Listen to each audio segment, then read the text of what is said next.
A couple of guys used to just live on the train lines, just jump on the train. I think their card would max out after like 2 days of work. So,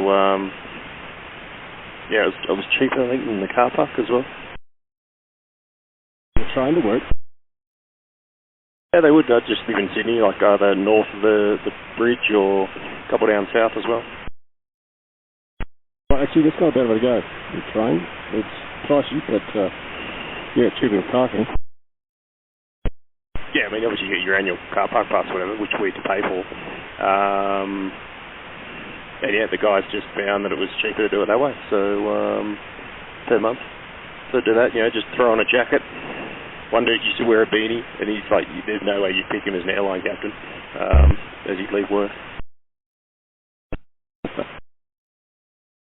That's the thing that puts me off. It was the uniform, having to screw all that away. We get transport on most of our trips, which is pretty sweet. That is true. Yeah, the old long haul. Cap, mate, you love your little sailor's cap. So they call it Florida Cruise Director. Yeah, I saw the poor Virgin guy come in as security yesterday with his hat. It's not a good uniform. I'm sure some of the girls love it, mate. It's cheap, I'll tell you that. Are you wearing through them, eh? That's just, like I got my shirts out there, they're all yellow and just, they've worn through, and the blouse, we call them. And, yeah, it's just pretty hopeless. And it doesn't breathe, it's just plastic. Someone microwaved their hat the other day and it shrunk down like those chip packets you used to put in the oven, they'd shrink down. Assuming they meant to microwave it?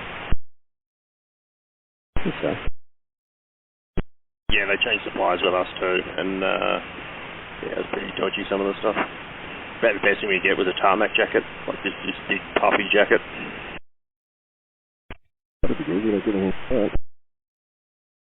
Yeah, I pretty much wear it about 10 months of the year down here in Melbourne. This would be great. They come up next year and say, hey, come back, what are you going to do? They're not. Yeah, the problem with Virgin, I even saw it yesterday, is being the 55-year-old FO. Like, do I really want to be doing that? See, that's a good point, yeah. How far are we off command? I had a command at Tiger, but obviously all that's gone now. Like, that'll never come back again. Pay was good. Yeah, had a command, that sort of stuff. But yeah, just starting again. Saying I think it worked out over like the next 50 years to 55 is $1 million in hand and about 600,000 or 700,000 in super. Because at 20 years your super goes up to about 22 or 23% in the RAAF. Gotcha. Like guys like Lynchy and Pez, were back straight into the system with Air New Zealand. Totally makes sense, and I'd jump on it if I had a place to go back to. But I reckon I'm not going to do it. Yeah, it's hard to beat a RAAF one, and particularly at CFS. It's like rare weekends, but depending on what you're doing. Don't take anything home often, and you no tolls, you're 5 minutes from home. Good for kids. Yeah, I've kind of got the itch to just go and do something different again. It doesn't have to be forever, but yeah, definitely that there's advantages to where we are. Yeah, you get you in the end, but yeah, I can see why people love it. I'm fit, yeah, not a fan, but now quite good. I think even some of the guys who are on fit don't mind it because they've now got their families there. There's more people there too, whereas previously it was just 32 and CFS, that was about it. It was really dead, really quiet. Now it's really picked up. And OTS wasn't there then either, I don't think. When I did think, or was it? Maybe it was. Nah, I think when we went through, it might have been being built, but they had the new mess. That was just happening as I went through. 1353.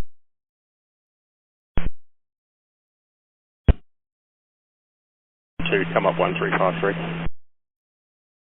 These old mates all over it. I tried to put that in the nav stud, so yeah, didn't work for some reason. Yeah, so this EY came out for sort of QFIing on the MC-55, and it's a 5-year OASS, and sort of talking to some of the guys who've done 292, they're just like, it's a pretty good gig. You're basically Adelaide based, don't go away too much, and you just get to QFI. So kind of, it might work. They might be able to release me, but also might be not releasable. We'll see. Oh, right. Okay, so it's on the same aircraft, the QV-QFI. I was talking to the guy that did his conversion. That'd be a good conversion to have, that one. Yeah, it's just one of those. I think that it's going to be quite appealing to a lot of people, and even some of those cafe dudes would look at it and go, "Oh yeah." But throw my name and see what happens. Yeah, it's good opportunities out there. I know you've got a 7.3 conversion anyway, but the G555 one would be a good one to have. There's some good money for corporate stuff if you're ever interested in that. Yeah, that's going to be interesting to see how the RAAF handle it, because as soon as you have the endorsement, you can go and contract yourself out. I could take a month of leave and go and just fly around the world at $4,000 a day contract, or whatever they pay. What's up there? And one fuel check 634. 666. Scotty Bosman, do you remember him from Perth? He was QFI, don't know what his original title was. Yeah, he was on the Challenger and then got a gig doing Learjet. He flies a Global 7500 out of Melbourne, and he was I ran into him in Hawaii once, and he was just there on contract because they didn't need him flying the work jet, so he just put his name out on this forum, and at the time there weren't many guys available, so he got picked up to just FO around the world with someone. Pretty good. But yeah, then the business jet world's just a different beast on call, all those sort of issues. Yeah, it does depend a bit. Sid was doing that, and he was going, that's going to be awesome, but then not a huge fan in the end, as it turns out. Yeah, it all depends on your boss. He says his boss is actually really good. He's the guy who owns Chadstone Shopping Centre. Gives them notice of what's going on, that there's never these random, hey, tomorrow morning we're going to the US for a month. Yeah.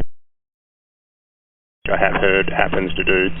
Like, it's almost like running 34 Squadron in the civvy world, and you've got no support. Exactly. And you kind of get it. Like, if you bought a $50 million plus or whatever aircraft, it's all right, I'm not going to be held back by pilots. I want to go somewhere, I'll go somewhere. Said they were pretty busy during COVID. I think when the borders initially shut, it all went quiet, and then when they realised that rich people can just travel around and the government will waive their passes, they were pretty busy. Okay. Second coming in now. Give us a star coming in here. There's one from the north, but we'll just do radar vectors. This thing's got no VNAV. I don't want to do a star.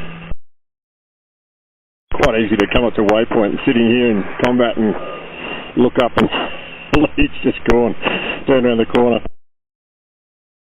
So, Brisbane to Darwin, you fly to Tindal, straight line, and at Tindal there's that 30-degree turn. It was probably like half a dozen that I know of near misses between F111s just on autopilot, thumb up thumb. I think it was like the OC is just like, yeah, it's one of my greatest risks is a transit in this jet, because you just go heads down having a chat with the person next to you and you just don't watch lead. Yeah, $1, wouldn't it, for the Amberley to Darwin? Easy make it. Yeah, you'd usually sit there 0.95, just one in mini burner, then the other one on idle, because you can only run the burners, I think, for 45 minutes, so you just switch them out after 45 minutes. More range doing that, one in burner and the other one at idle than both in 80% or something. I don't want to be a mini bird, I want to be at pretty much mil. That'd have you sitting at 0.9596. For hours? For the 3-hour transit or 2.5-hour transit it was, yeah. A nice looking machine. Sad to sit and go. Certainly sad to sit and buried. Yeah, I'll chat to one of the Hornet guys, you know, because obviously they haven't really moved from Willietown, but apparently they might still be going to the US. Okay, I did hear it fell through. Yeah, and seeing those sitting there, no engines, no seats, wings off, whatever it is. Yeah, it's quite sad. Yeah, when you think, you know, 6 months ago, they were still incredibly capable. Yeah. Are you comfortable with an ops drill procedure? Yep. Typhoon, ops drill, go.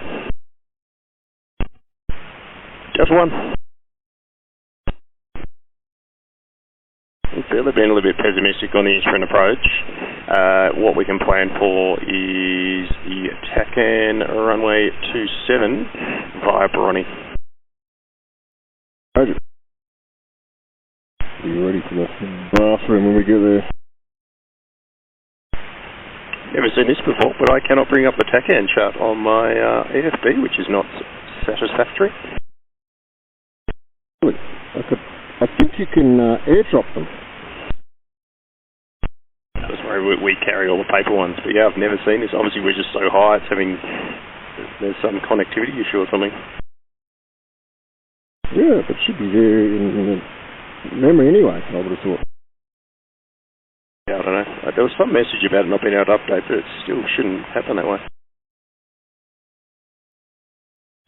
Also, wind ready 190. Delta 1's going to maintain 220 on descent. Delta 2, rejoin echelon left.